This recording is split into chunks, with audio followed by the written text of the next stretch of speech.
Hey friend, welcome back to the YouTube channel for the Renaissance English History Podcast. I am your host, Heather. I've been podcasting on Tudor England since 2009. This channel is where I put all of my episodes from all of my shows, as well as loads of extra content like this video right here. Today we are talking about Henry VII and Elizabeth of York's lost children, the siblings that Henry VIII had that never grew to adulthood. So childhood mortality was so much higher in an era before antibiotics, before modern medicine, before germ theory even, lack of sanitation. Periodic outbreaks of the plague would mean that children died at a much higher rate. A statistic that I read is in the early 16th century, 25% of children were dying before their first birthday, and close to 50% were dying before their 10th birthday. So it's interesting because you read that average life expectancy was about 35 in the 16th century, but really that is skewed low because of those super high childhood mortality rates. If you made it past that, if you made it to an adult, your chances of getting to be an older age are actually pretty good. But it was the trick of getting past your 10th birthday that skews the numbers, the average down so much. And of course, even being royal with the best doctors available didn't offer protection to those children of Henry and Elizabeth. So we're going to talk today about those siblings of Henry VIII. If you would like to see more Tudor history in your YouTube feed, go ahead and hit subscribe right now so you never miss any of the content that I put out. All right, so Henry VII and Elizabeth of York are remembered for their four surviving children, Arthur, Margaret, Henry, and Mary. Their lives, of course, were marked by significant events, marriages, dynastic struggles that shaped English history and shaped our modern world. But not all of the children of this royal marriage lived to adulthood. While the stories of these four that survived to adulthood are well documented, the early Tudor dynasty was also shaped by the brief lives of these three lesser-known children, Elizabeth, Edmund, and Catherine. So we're going to talk about the stories of these lost children. Despite their short lives and their lack of dynastic importance, they were deeply loved. They were deeply mourned by their parents.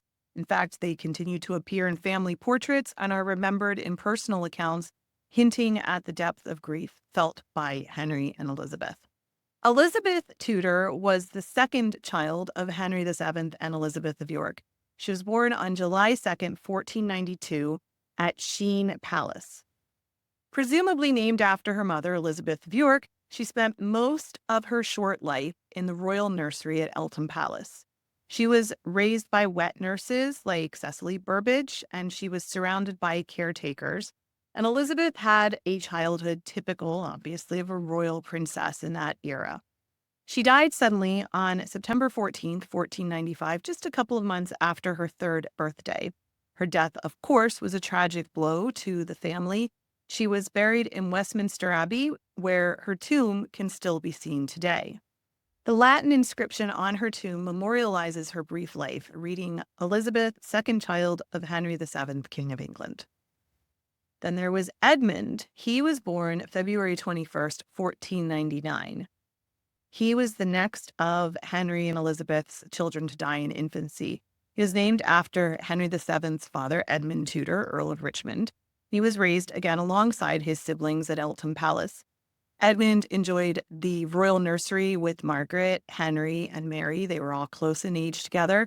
And in fact, when Thomas More brought Erasmus to the court to meet the Tudor children, Edmund was there, and he's mentioned in the notes in people's recollections of the event that they had met Edmund as well, the young Edmund. Now, like his sister Elizabeth, his life was cut short. He died on June 19, 1500, possibly due to the plague. At the time, the royal children had been moved from Eltham to Hatfield House to escape the disease that was taking over London, but Edmund's death could not be prevented. His parents were traveling from Calais at the time, so they returned home to find this grief awaiting them. Unlike his sister, however, there isn't any type of plaque or memorial surviving to Edmund, suggesting that if there was one, it was lost over time. But Edmund was included in the family portrait commissioned by Henry VII. And then there was young Catherine. The last of Henry VII and Elizabeth of York's children to die in infancy was Catherine, born on February the 2nd, 1503. Named perhaps in honor of Catherine of Valois, the founder of the Tudor dynasty, or after her aunt Catherine of York, this newborn carried the weight of high hopes and poignant timing. Her birth came less than a year after the death of Arthur, Prince of Wales, which had devastated the entire Tudor family.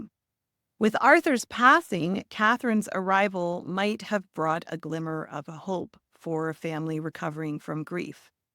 However, tragedy struck. Catherine lived for only a few days, passing away before she could even be christened.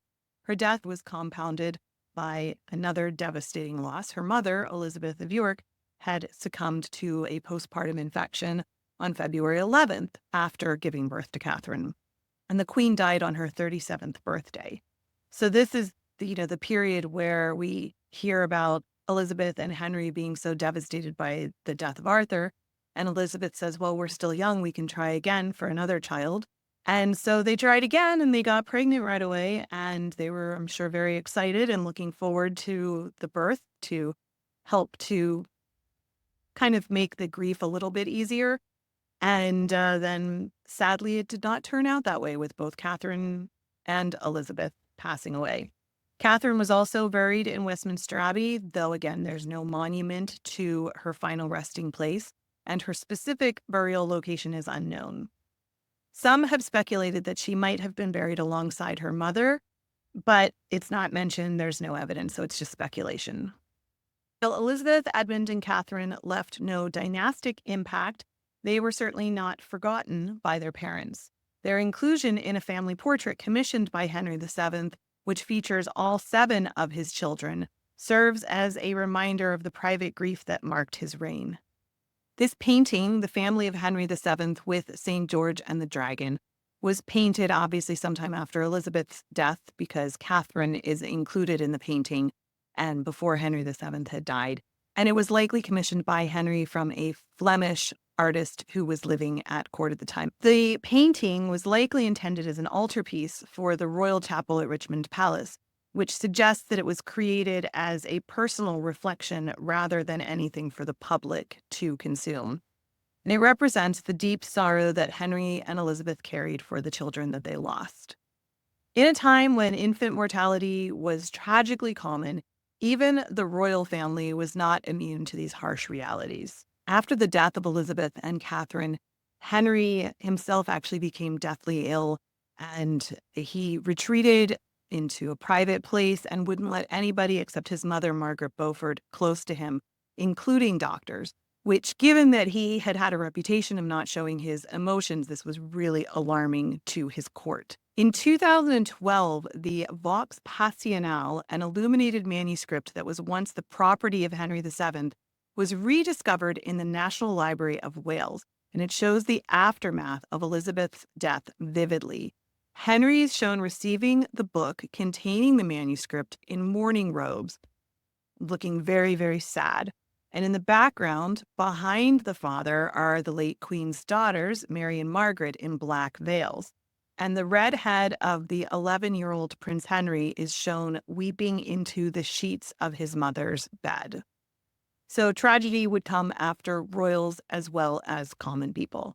The lives of Edmund, Elizabeth, and Catherine remind us of the vulnerability of even the most privileged families at a time when infant mortality was so high. And it's interesting to kind of think, like, if Elizabeth had survived, if Catherine had survived, if they had had another son even, how that might have changed the way Henry VIII was raised, the way Henry VII lived the rest of his life. Who knows, right? But these are the stories of Catherine, Edmund, and Elizabeth, who mattered, who were here, and who made a difference in the lives of their families, as all of these children did. They were deeply loved and deeply mourned. So we will leave it there for now. If you made it to the end of this video and enjoyed it, despite the sad subject matter, I sure would appreciate a press of that like button. Helps to feed the algorithm and get our content to even more people. Also, I hope I earned your subscription to my channel where I put out content like this on the regular. Remember, you are deeply loved. I am so glad I share the planet with you. I will be back soon. In the meantime, don't forget to drink your water. Super important to stay hydrated. All right, friend, I will talk with you soon. Thanks.